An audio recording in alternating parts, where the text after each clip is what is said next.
Sure. My name's Sir Wombat, and I'm from Los Angeles. So, can you tell us a little bit about your story?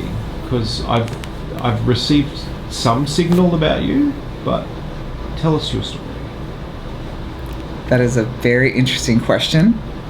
What is my story? My whole story from beginning to end? This I don't think we're not going to turn this into a Hallmark film, but but we could perhaps tell us about your current situation in the kink world of where you are at. After I ended my marriage, I found myself a very kinky, frustrated, heteronormative homosexual that was trying to be normal. I was trying very hard to live to the standards of a heteronormative couple, per se. And I found the leather community, and I didn't have the vernacular. I didn't know what things were. I had leather pieces. I had harnesses. I had all these like little things that kind of just were moshed together. I had a boy cap that I switched out later. I gifted up to my boy pug eventually because I didn't identify as being a boy. I identified as being a Serb. And so that end of that chapter of my life led me into the leather community of what I know is today. And I play with a lot of puppies. A lot of people started calling me Sir one day, and I wasn't sure if it was because just how I carry myself, but I definitely resonated with it, and I liked it. And the more I found out about power exchange relationships, whether it was from puppy play, pony play, boy, daddy, sir, dad, like just all these different types of relationships, I found myself being on the left side of the slash. And so... So that's not a term I'm familiar with. What does that mean? So when you have like S and M, it'll be S/M. Okay. Yeah. So on the left side of the slash is where I found myself mostly. So what's the structure of your current family? So I'm the head of the household, the House of Wombat, and it's an Australian term, so hello Oz, right? And so I am a sir of 7 boys, and so there's currently 4 puppies, 2 boys, and 1 pony. And each relationship is very different. And I've had a few boys where it has a few boys who identified as boys, as puppies, where it ended terribly, and it really wasn't a very successful way, but it also taught me a new way to go about creating these relationships and some of the protocols that I've set down for them, and entering into an agreement about a power exchange relationship. But it also kind of, there's been some of the relationships where I just let go, and it dissolved well. So yeah, that's what so how do you manage that's a big household. How do you manage that?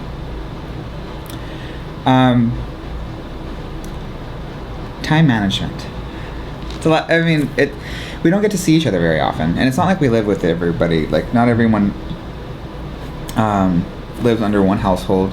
People have their own homes, people have their own jobs, people have their own lives, but they're in service to me. And so whether they are physically with me or out in the world navigating their own life, they're still abiding by the protocol that we agree upon. And so building that type of relationship and getting to know people and bringing in new people, it's really about creating a space as a family, creating a space as an individual relationship, and then more importantly, just kind of like reaffirming those types of power dynamics. So you may have seen on the internet, I've certainly seen it a lot on the internet, where people have I met this person and they're really wonderful online, and I'm going to go across 4 states and I'm going to go live with them, and I'm going to be their boy 24/7. And this is like 2 weeks after they met. Sure. Right? Now, you don't just happen upon 7 boys or 4 pups and a pony by chance. It was just a magical moment. How do you, like, I suppose my question is, if you were talking to somebody in that situation, what guidance would you recommend to them about getting to know a master, or for a master to get to know a boy? Oh, I see. Okay, so you're asking about just a person in the process of beginning a relationship, a power exchange relationship. Yes. Yeah, cool. So, doing like workshops and there,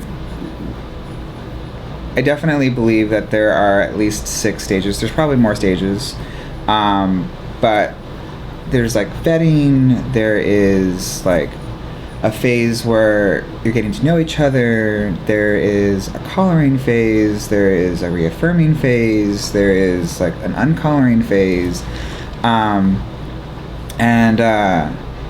If I were to mentor somebody, if I were to tell somebody like, hey, if they even asked me, because it's none of my business, I'm not going to go run out and say, hey, you out there, like, this is how you should live your life in your relationship, because everyone has a different story to tell or live. And what I've learned in my life is that I've been able to gain a lot of what I know by learning from others. Mm-hmm. And I had to be willing and accepting of that information. Mm-hmm. But I had to seek it out. I had to seek out that information. I had to know and want to have that type of information. Do you have any resources that you could recommend to people to learn more about that stuff? Or? It depends. So like, my pug has been like a huge crowbar in my life. Mm-hmm. So when I came into the leather community, I was like, I wanted a harem. I had like the concept that I was this person. Mm-hmm. I was this very person that you were speaking of. Mm-hmm. Like, I had this fantasy ideal of like what porn would be like. Mm-hmm. I wanted life to be 24/7, mm-hmm. but that doesn't exist. It's fallacy. Mm-hmm. And as I was healing as a person from like this very toxic relationship and starting to really reaffirm who I was as a person and also accept who I was as just, for me being me, a very kinky fetish person, then I started to blossom. Then I started to understand what those things were. And then I always call Pug my crowbar because she's introduced me to so many people, a wealth of information of like just people and getting to know people and just having that conversation. And I'm a chatty Cathy anyway, so like I'll chat up a fucking pole if it's like, if it has a time of day. But when you have those kind of conversations, those dyads with people, and have the exchange without the bullshit, without like, with people, then you're exchanging information. You're accepting the information. And so yeah, there's been resources that have been provided to me that are just like, yes, I can learn this information. And then there's also like in the heterosexual community, a lot of workshops. In the LGBT community, in the gay leather community, it's very difficult to find a lot any resources. There's some, but not very many. And so the skill set that I have learned over time through like some bondage, whipping, just sometimes I've come through the heterosexual community. Power exchange is definitely one of those things. And so I learned these types of techniques and I bring it into the LGBT community, and it's kind of an interesting way that they work with each other, because a lot of people would assume that the vast majority of heterosexuals are particularly vanilla and that it's the gays that are kinky. Yeah. But it sounds like a lot of the groundbreaking kink protocol or whatever you're actually picking up from the heterosexuals? They're respectively their own. I can't say if they're. I couldn't like make that assumption. I wouldn't be able to say like what is groundbreaking or not. But what I can say is the gay leather community. There's a lot of the heterosexual community that take on what gay leather is. There's a lot of heterosexual folks who take on leather, but it's a gay thing, right? They'll wear hankies. That's a gay thing, and they have no idea where that comes from or where that originates from, you know. And they'll wear hankies saying like, "Oh well, we'll just do it," you know. This means this, and I looked it up online, but don't know that it was because it was persecution, and they would probably be gay bashed if they were to go out and have sex or just even date, and it was a way to just like secretly be able to cruise. So it's interesting. We learn from each other. Yep. And we don't know that we're learning from each other. So there's always gatekeepers. There's always knowledge that needs to be passed down. And I think the more important question is to be able to have those kind of conversations with people and to be able to be open to have these kinds of conversations. Just straight out. So, you've got the harem of your dreams now, right? The who now? The harem of your dreams. You've got this now. But here's the thing, right? And a lot of people will project their sexual fantasies onto your current situation, or they'll make assumptions about what it's like. But from my own observations of my own family and stuff like that, it's not like that at all. It's day-to-day life is not all sex and whipping and all of that sort of stuff. Right. How would you explain your, because it's not heteronormative in any way, shape or form. Right. How do you explain that to Ma and Pa Kettle of out of Bumfuck West? If they were to dare ask you what it's like to have a family of 7 people. Well, that depends. It's all very situational. My mom is very accepting. Like, I would never probably have this conversation with my dad. My dad understands relatively. It's like, there's leather, all right, we'll probably stop the conversation there. But my dad votes right. He knows that he's like, whatever it is that you do it, you know. I'm like, all right, that's cool. My mom's like, bring the puppies over, whip them, do whatever, you know, like, let them play in the yard, there's an acre, you know, like, go have fun. My mom is amazing that way. And I can't have the preconceived notion that people are always that closed-minded. They may just not understand. But there are plenty of people who will definitely be closed-minded. So I'll just simply say, this is my life.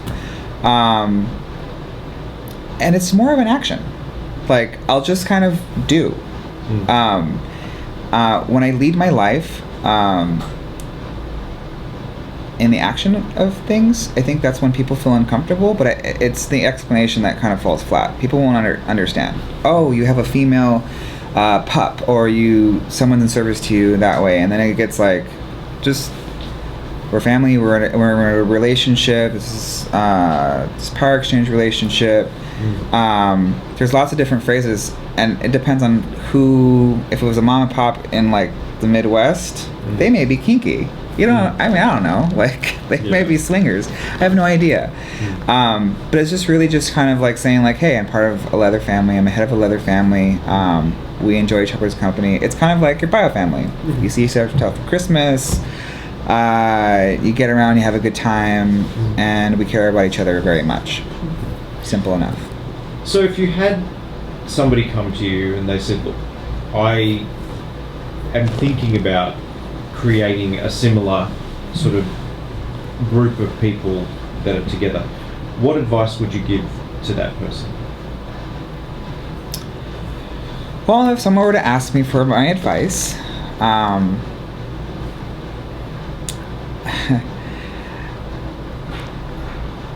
you know, I would say to be open, to be honest, and to be willing.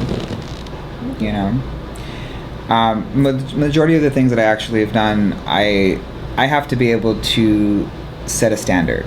Like, I can't say do something if I'm unwilling to do something, or if I'm unwilling to do something, have the same expectation for my boys. But I think if I were to tell somebody to start a family, they have to be like super dedicated and responsible, because they're taking on the responsibility of a person. I have taken on the responsibility of people, and people look to me for guidance. And I may not have all the answers. I don't have all the answers. I don't know everything. I should have a little ticker, if you can please add one, that says, like, you know, in the opinion of Sir Wombat. But that's my reality, you know? And so it takes a lot of dedication to be able to, and patience. So it's not all bubble baths and emery boards. Oh, I wish. But I love bubble baths. I fucking love bubble baths a lot. And, but see, people see the outside. People will see the protocol. They'll see the hot stuff. We'll all go to the bar. Everyone will kneel. They'll say, oh, you have it made. But what they don't see is, you know, being up all night, driving to a different state because someone's in the hospital. They don't see the blood, sweat, and tears that go into these relationships. They just see the finished product, which may be polished.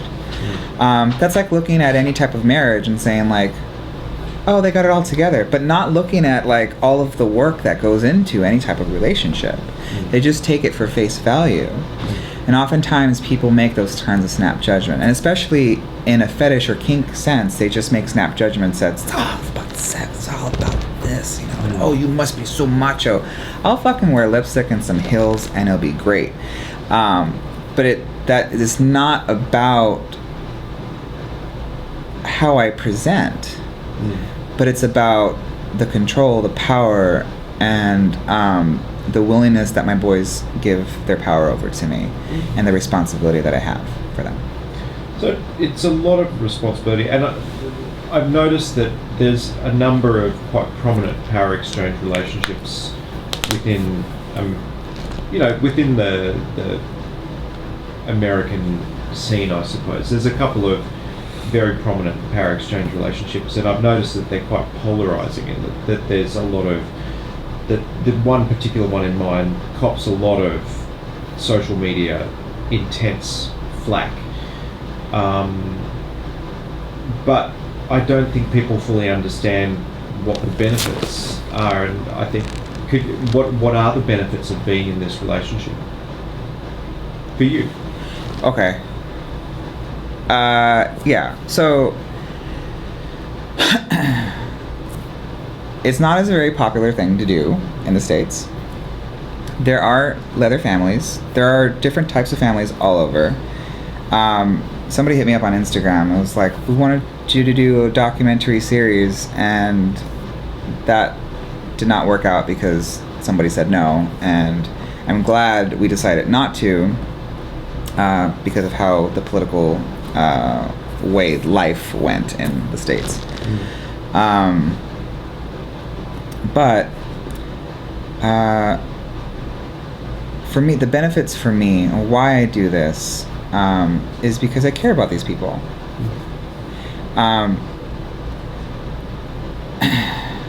So, being a queer, gay person, I didn't have those types of role models growing up.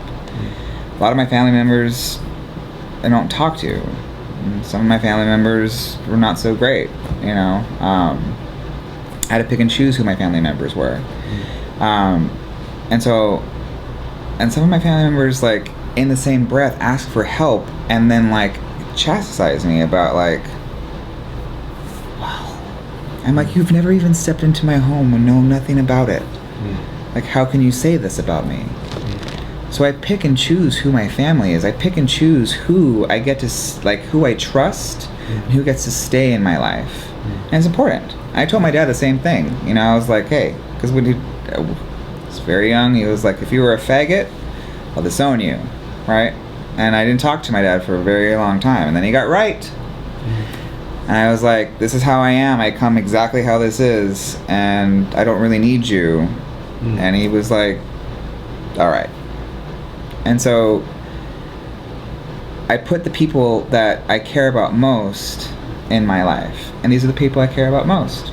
So the benefits, like, yeah, everyone has struggles. Like, everyone has, like, a family that you're at Thanksgiving or some kind of holiday, and it's like, we're gonna have, like, several, like, hard conversations, right? But there's something about honesty and truth and a direct conversation and just, like, being able to fix something, a relationship, right? Like, it's worth fixing. I can give two shits about fucking having a conversation about fixing somebody else, or like, hey, like, maybe don't do that, you know, like, I'm not gonna go tell Joe Schmo about any of that. Like, why? That's not gonna waste my time on that person. I'm gonna put my energy and my devotion towards somebody I care about because I want them to be better. And ultimately I want to be better. So if we improve together, then hey, that's the benefit, right? Fantastic. So, gosh, you know, time flies when you're talking about... I'm a chatty Cathy and a pole. Very good. In closing, is there anything you'd like to say about the joys, the pleasures, the wonders of being in quite a dynamic poly relationship?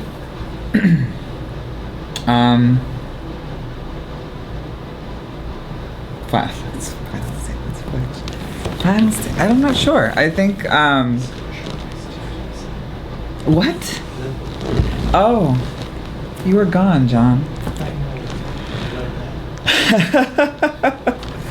I think, for myself, it's been a lot of self-discovery about who I am as a person, what my limitations were, and how I can cross those limitations. Yeah, you know, I've done some pretty amazing things in my life, and that's just in the last 5 years. And my life is good. I've had a pretty patchy, rough life, but I'm grateful for it.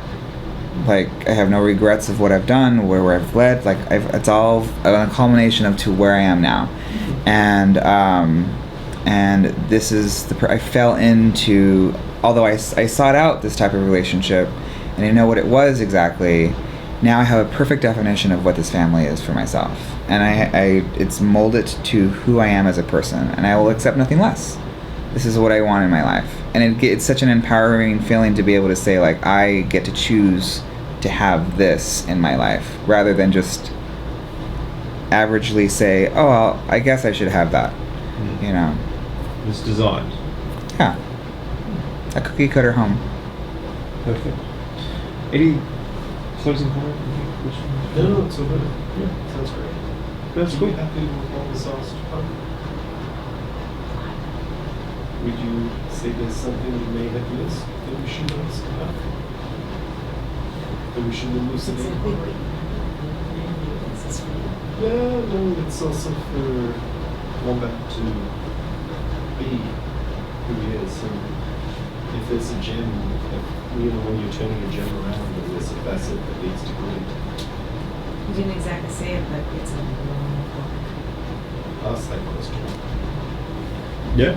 So, to be 100% clear,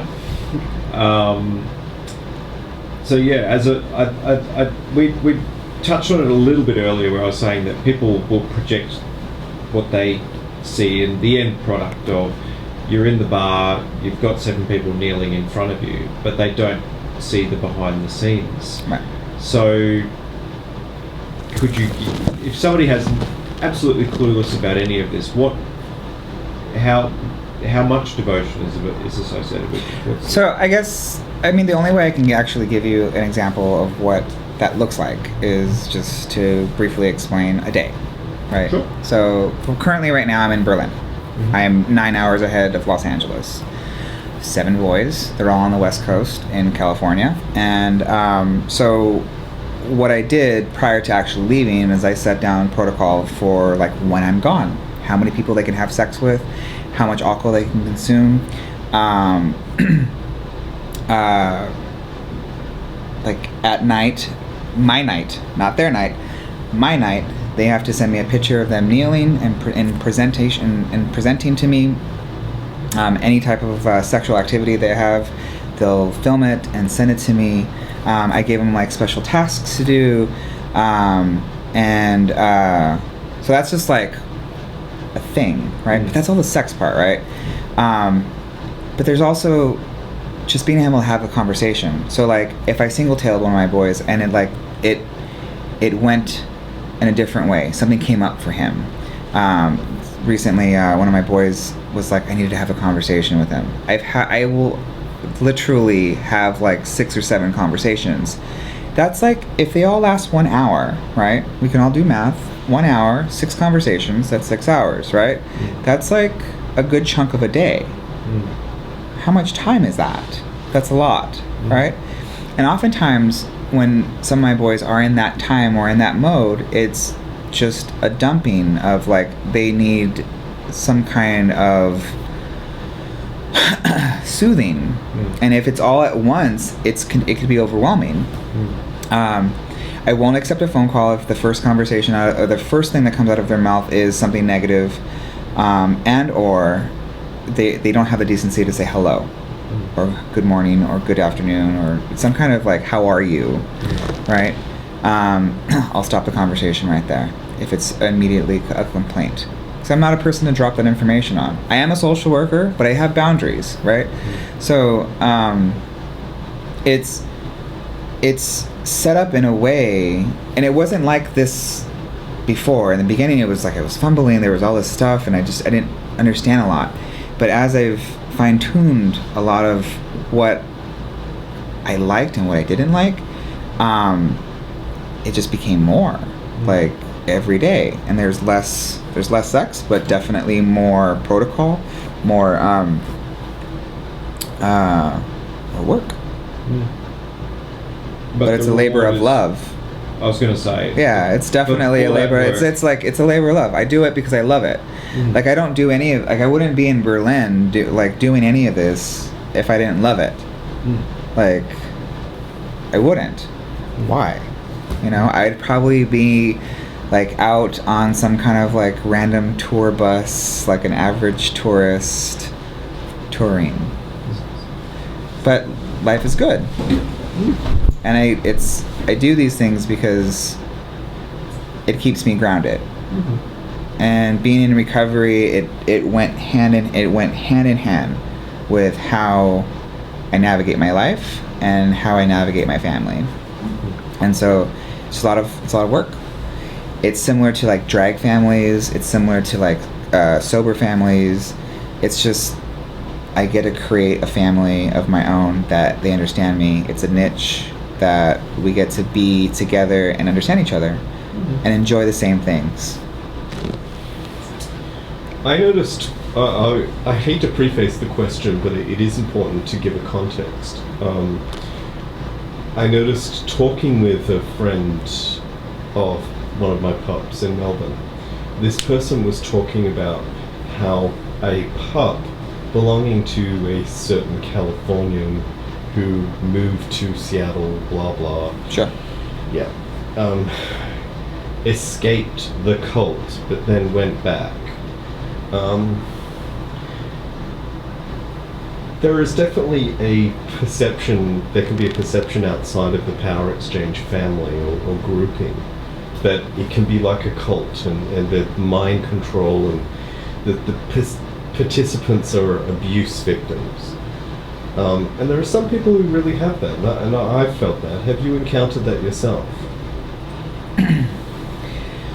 Yes. I mean, people have actually called physically called me and said, I'm a terrible person, because, and I don't even know these people. Yeah, I get those emails. Saying like, how dare you put someone in a mental hospital. And I was like, that's not how California law works. Like, if something like this were to happen, then for safety reasons, like, this is what happens. Like, I don't magically, you go to a hospital, you go to jail, I don't have that kind of power. So I have seen a lot of flip sides, and there are definitely ways where I find some families or some power exchange relationships that might be toxic, but that might be toxic for myself. And it might work for them, hallelujah, 100%. But for myself, if someone were to ask me, like this is a cult, like you've created a cult, these are all consenting people. Like, I have lots of conversations. Like, these are not, I don't throw a collar. Here's a collar. I'm not like Oprah with like collars. Everyone gets a collar. Everyone gets a collar. What it is for me is I have lots of conversations, plenty of dyads. There is some sex, there is some kink, there is some fetish, but there is a process of like getting to know each other. And in the beginning, like I said, I fumbled a lot. It was different. But now how I have it set up is like I wait for at least at the very least a year to collar anybody. At the very least. I snicker because I do exactly the same thing. Because I learned that like it's an opportunity for me to get to know this person, and it's an opportunity for that person to get to know me. And at any time during this in consideration time, we can both opt out. I call them like exit ramps off the freeway. It's cool to drive off the freeway. Yeah. At those points, there's going to be some exit ramps where we're going to talk and you can leave. Yeah. It's okay. Yeah. But once I put that collar on, it is like this. I am dedicated. You're on the journey together now. Yeah. Where it's like, but that's where the culty thing is, and I'm like, but aren't you married? And like, is that any of your business? Like, it. Or sometimes I don't even pay any much mind to that. Like, everyone has these types of traditions where it is, if there's a relationship, I know plenty of types of relationships where it's like, you started a cult. All right, Christianity, you're a cult. All right, like whatever. Name any type of religion, it's a cult. And it's definitely true.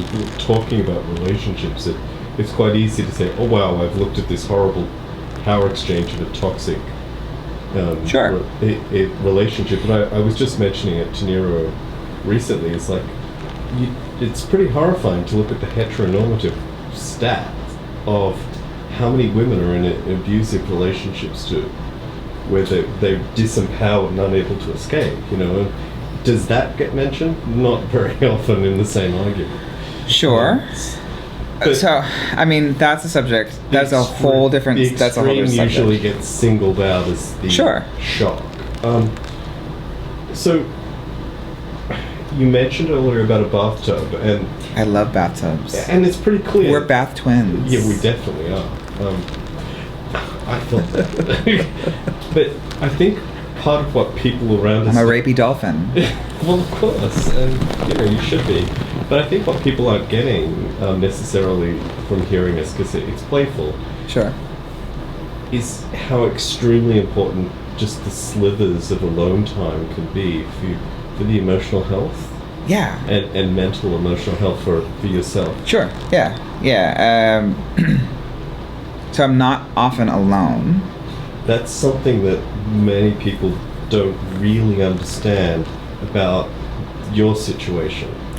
So there is never an the off switch is rarely ever put. Yeah, you got to be on and ready, and I have to like solve problems right away, or like I have to put out fires and stuff like that. And so like I have to have downtime. I have to be like, I'm shitting.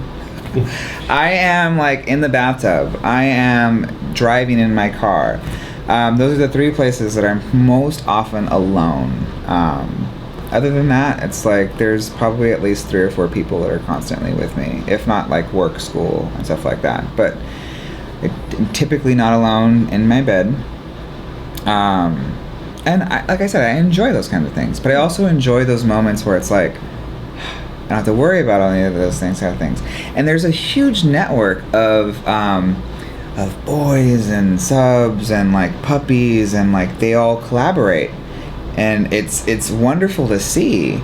But there's definitely a lack of resources when it comes to DOMs and SIRs and masters to be able to collectively support each other as a group. I haven't seen in like the LA amount was of strain placed on you as a master, it is quite significant. I'm in DOM wars a lot. I'm in a lot of DOM wars. And I don't even know it. It's like that. It's a constant like you have to out DOM somebody, and I'm like, fuck. I don't give like okay, you win. You know, like I'm not trying to play that game. I'm not trying to like. So it's like trying to like fuck straight people constantly. You know, like I've fucked straight people. I have, but it's like if I constantly have to like work at it. Weird kind of competitiveness. Yeah, it's like why? There's no reason, and in honesty and in all honesty, it's so much more important and more valuable to preserve the information and pass on the information that I've learned to others, so that others can play and teach others, and like keep it going. How much do you feel that gentleness plays a role in Gentleness? Yeah, because you speak very much of the strength of your sadism, but I sense that there's also Are you trying to pull on my one feeling, John? I sense that there's a really important role that your gentleness plays in your life as well. Sure. Yeah, I mean, I am a very sensitive person.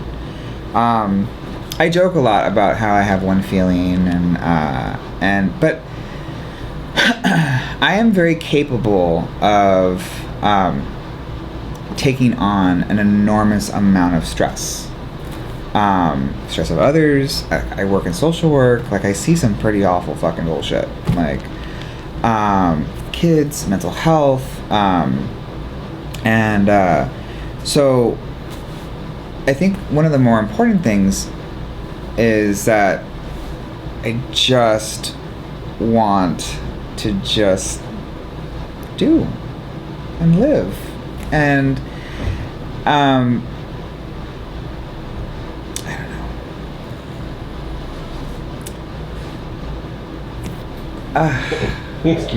I'm tired. You are, but you're also. I miss that. I am not that gentle. Yeah. But I am and I'm not.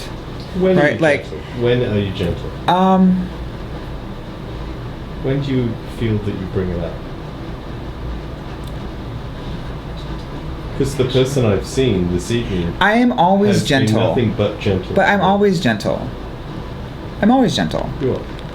It's a part of my nature. I'm very friendly, but I am very sadistic, and there's clearly a switch. And so like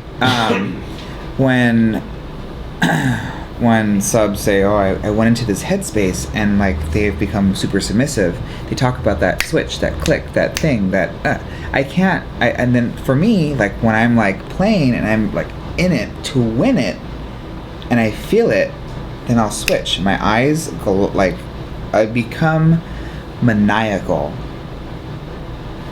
And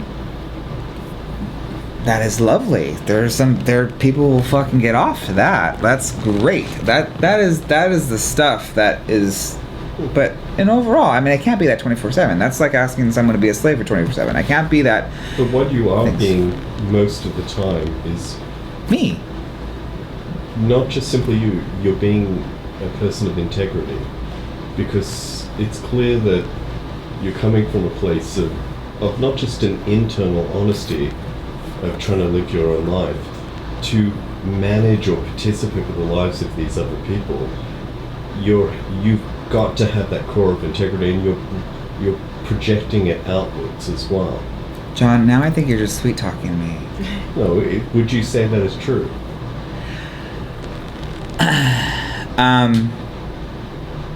can you see? I how can't. your I would not integrity- be able to guide somebody if I did not have my own center. That's It's I clear that you've got couldn't. the empathy because you're not just your Yeah. profession, but. You But see, wouldn't- like it you can't wouldn't all be able to it take- can't it can't always be empathy. No, like it can't always be that. It isn't always empathy, is it? It's also the other side of that. It's is like education. You're coming outwards It's like with yourself. it's really a lot of different things all at once. Would that sound true? But It's ethical power exchange. it is. It Yeah. comes from a place of compassion and a place of ethics. Of That you're willing an to take integrity on and honesty that. Willing to take on the responsibility of somebody else, so you're taking into consideration their well-being and Yeah. correcting that. And that's just as important as the empathy of you taking the. Yeah, it can't just be the empathy, because I can say I felt what you felt like, but I would never. It's all subjective. I could never, like, if someone was a fisting bottom, I would never know what that actually felt like. If someone said they got single-tailed, that experience would be totally different than what I've experienced. So if somebody said, "Look, I do want to go to the movies with you to the drive-in, and I do want to get to second base," how would they do that? With me? Yeah. Say hi. Well, John, I think you already know. But, I mean, it's super simple. I mean, a lot of people are actually very intimidated by me. A lot of people actually will not approach me. There's a lot of people I find that not just project on, oh wow, obviously there's all this other stuff about you, or about being a master or Sure. an owner of slaves. There's all this other stuff. They've got their junk in their own head, but there's a fear. Oh, am I going to have to do this? Am I the next person collected? Or Yeah, there is that. There is, or the desperation of like, I need to be the next person, or like, they are Sir Wombat. There are people that know about me that I don't even know. Like, they don't realize, like, I'm just like, I lay around. as you said, you drive, you shit, you go to the bath. Yeah. Just like Some of my everybody- favorite things to do. like everybody else, and you probably have cornflakes for breakfast too. Yeah. Just But the overall image of who I am and what our family does and what is unique in itself, and so people want to grab onto that, and they're like, oh, but when they meet me, I've had people punch me in the face. I've had people like, and very appropriate, thank you very much. But like, some people were like, they'll say, oh, I saw you somewhere. Oh, but I didn't say hi. I always say hi. Like, always say hi to me. well, You know? there's And- nothing to lose. But people lose a lot and miss out often. And I'm tired of missing out. Like, I've missed out a lot in my life trying to chase that normal, like this. And so missing out on those opportunities, like, I don't want to miss out anymore. Fuck it. Like, why? Like, I'm educated. I'm very bright. I teach children. I'm a social worker. I do good. I put in my change in for the world. And I believe in, anarchy. I believe in that the systems that we have set up today are like kind of archaic and wrong. And we can have a better way of living. And so I choose to live this way. And by living this way against the grain, people aren't ready for that sometimes. They're not ready to kind of step into that realm. So they won't say hi right away. Or you look like the scariest person in the room, but you're the nicest one. So whatever it is, always say hi.